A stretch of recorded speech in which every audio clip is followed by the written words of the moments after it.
Man, oh man, I've waited for this nugget. This is going to be so fun. We get to design the ideal system for a variety of different users, a variety of different purposes, and money is no object. How many times do you hear that in life? Money is going to be absolutely no object here for us as we design perfect systems for our customers. So you're consulting for your client, and your client is in computer automated design or computer assisted design or computer automated manufacturing, or they just do a really intense amount of graphic design work. We build them a machine that's so special we no longer call it a PC. We call it a workstation. That's right, workstation. Yeah, much better name for it because it has intense ingredients inside it because it is doing intense work. Now, notice it's graphical in nature. We're creating 3D models like I show here. So, sure enough, a high end video card is going to be something that we target. We need plenty of RAM in the system, and we need a nice multi-core processor. Remember in our CPU nugget, we talked about multiple cores and how that would make the processor really sing and dance because it's acting literally like we have, let's say we're using a dual core processor. It's acting like we have two CPUs inside the system. So that's something that we would want to give them as well. But this is fine. Multi-core processor, high-end video, maximum RAM. This is what the CompTIA blueprint wants us to know. But let's get a little bit more specific together, shall we? So here are the requirements for Autodesk. Autodesk is a really famous AutoCAD piece of software. And they say, look, if you're going to be doing really fancy stuff, which I'm sure our client will be, for memory, go 8 gig of RAM or greater. Excellent. So now we have our memory floor. We would definitely have 8 gig or more of memory in their box. Hard disk space, we're going to need like 6 gig free. That's fine. We had planned to give them a terabyte of disk space anyways. And then notice the video display card. That's where it really is here for this user. They need, pixel shader technology, direct 3D technology, true color video, all the latest, greatest features that a graphics card might bring, they're going to need, and they need video RAM. Only 128 meg here is mentioned, but we'd have trouble finding a card with that little. Video cards these days that are high end that we would want for this user are going to give us gigabytes worth of RAM built right in.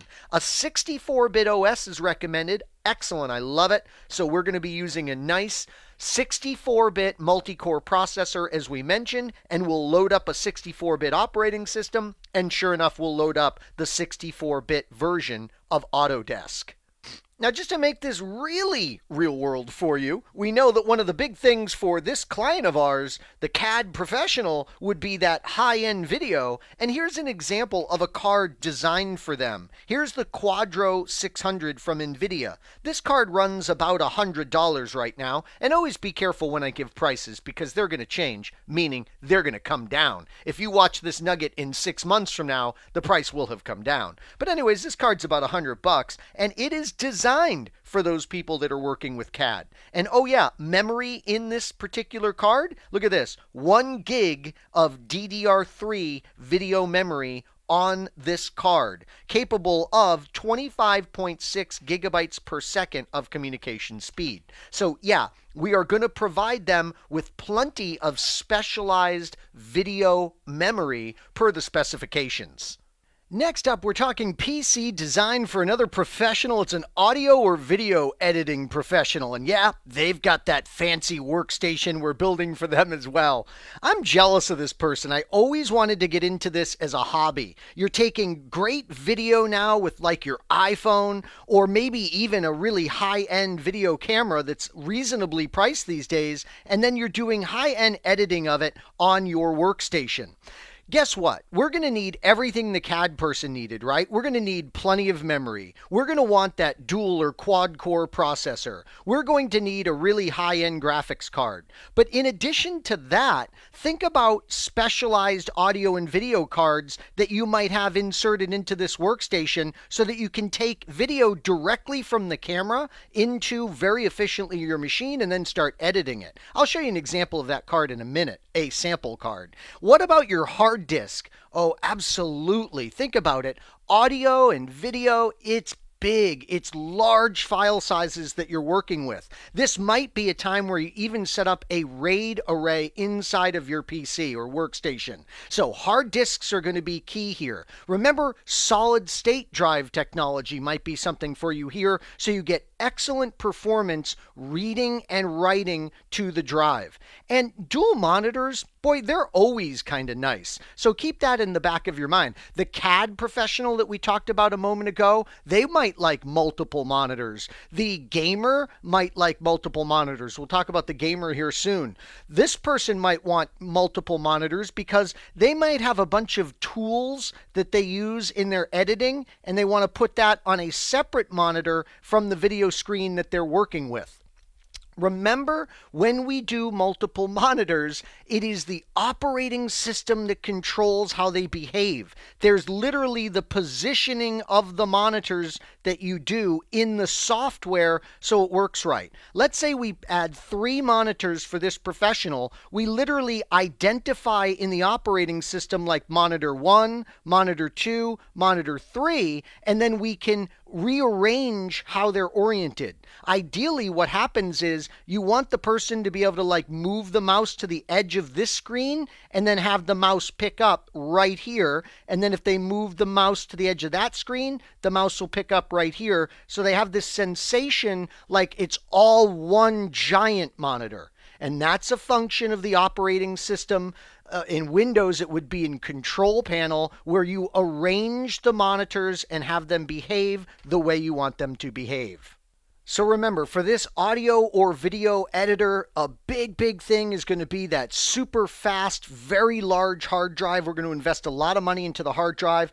Dual monitors would be nice. And then this is that other specialized component that we mentioned. Here you can see a Blackmagic card that we would insert into their workstation so that they could feed in Ultra HD video that they've captured very efficiently for editing.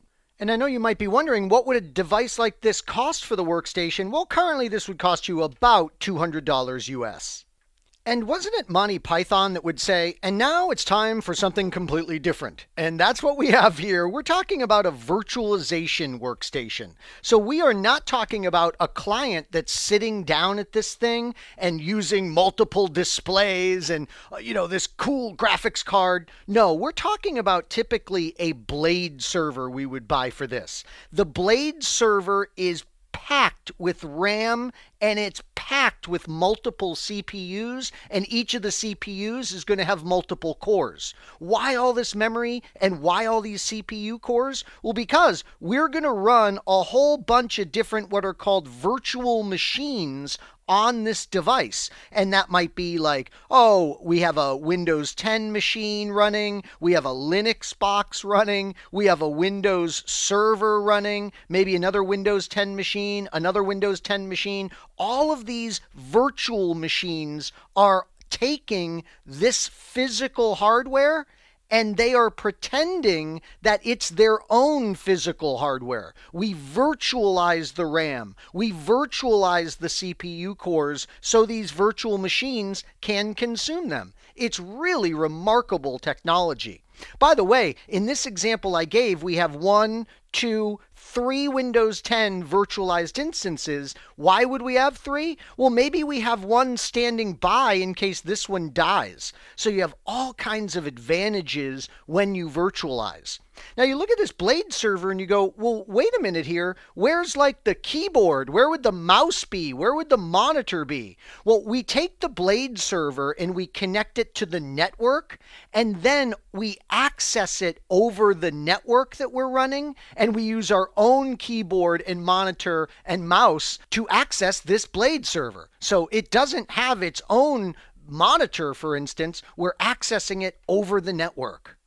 Here's an example of a brand new Blade server that we might purchase. Notice this one starts at $3,219, and it could quickly grow from there because these things are so incredibly efficient at putting lots of RAM and CPU cores in. I love this. Look at this. It says for processor core available, 4 or 6 or 8 or 10 or 12 or 14 or 16 or 18 processor cores. How about memory? We could put 1 terabyte of memory inside this Blade server. Yes, you heard me right. We're not talking about the hard drive here. We're talking about RAM, 1 terabyte.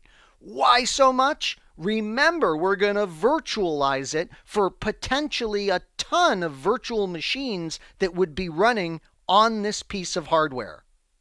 And please allow me to nerd out about one more thing when it comes to virtualization. I really want you to realize that is when we virtualize something like RAM and these virtual machines are accessing the virtual RAM that we give them, it's so much more efficient. It's really amazing to see. We can have a Windows 10 machine, and let's say we just give it 2 gig of the virtual RAM in the virtualized environment. It seems to me, in my experience, that thing will run as well as a 4 gig machine in the traditional setup. It really does seem to be that way. So when we virtualize resources, they're used more efficiently by the virtual machines. It's really neat to see. So now let's really have some fun and talk gaming. Here is my flight simulator. You probably heard me mention it many times in this course. You've seen this particular Alienware system cracked open and you've looked inside with me. So let's talk about my system. Multi-core, absolutely. I went with an Intel i7 quad core.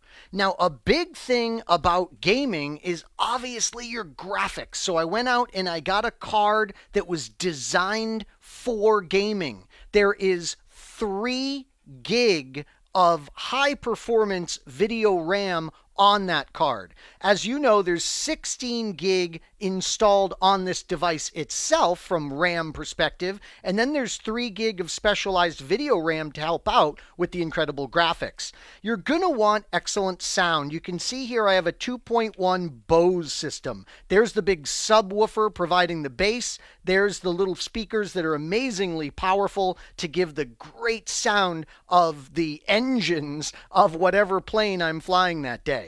And you know, all these great components inside this Alienware system are going to be producing an amazing amount of heat. That's why in our lesson on CPUs, you saw literally with your own eyes the intense liquid cooling system that's inside this Alienware device. Now, notice something else. Let me clear off my chicken scratch here.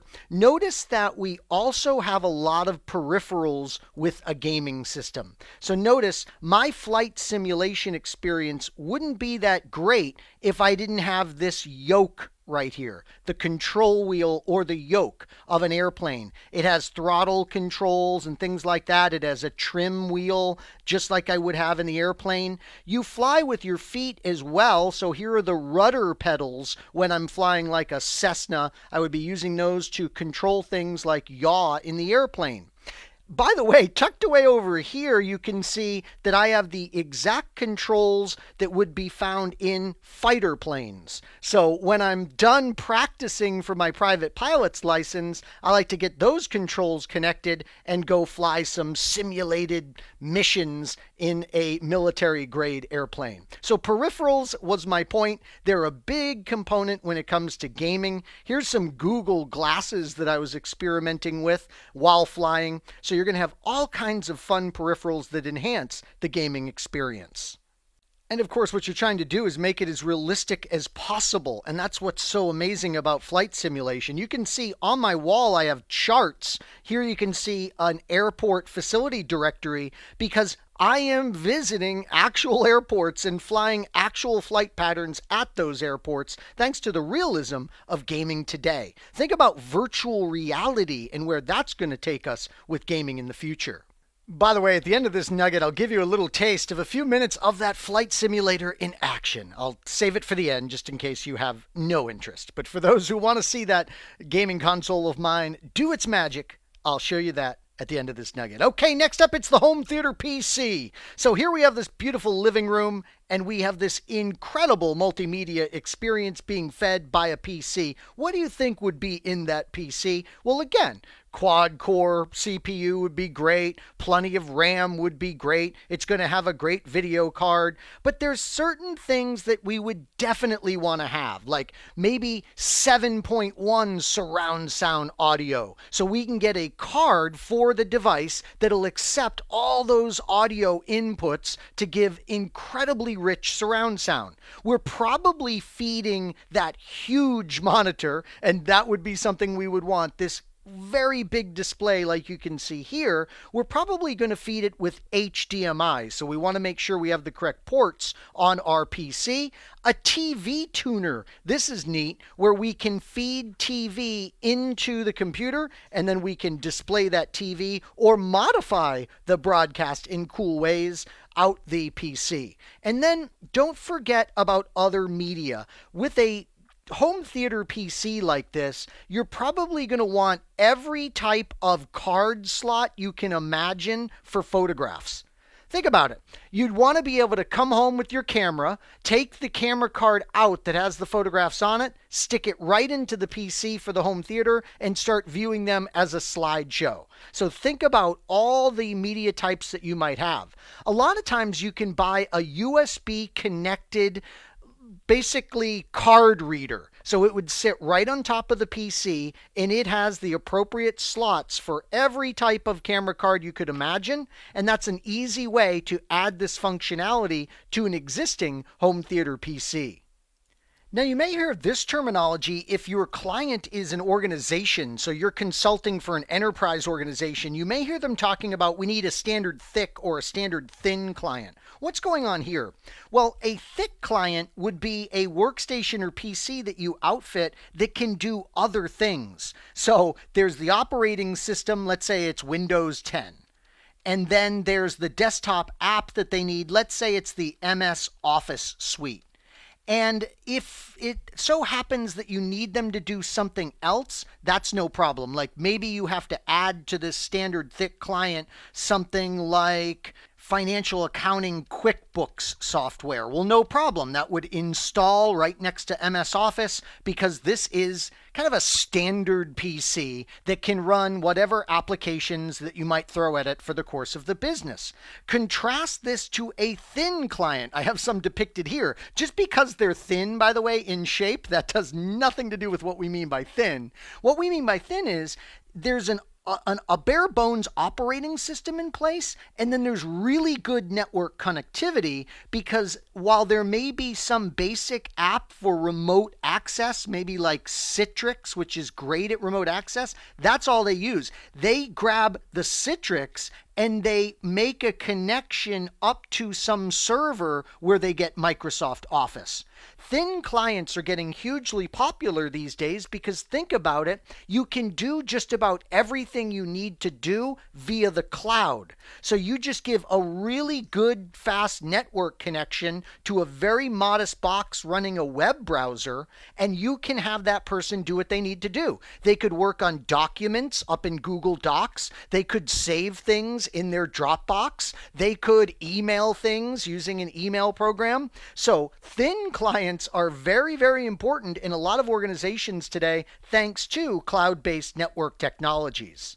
And we can't forget about just general use networking in the home. These days, when you pick out a home server PC, you want something with a really good network card because you've probably got gigabit style connectivity throughout your home these days, and you'll have other people in the house that you'll want to do file and print sharing with. Sure, you hook up a really awesome printer to your central awesome PC, and then everyone in the house is printing to that. Maybe you're storing everyone's documents like I do, all the homework for your children and things of that nature. There might even be RAID attached to this device so that the storage is redundant and high performance.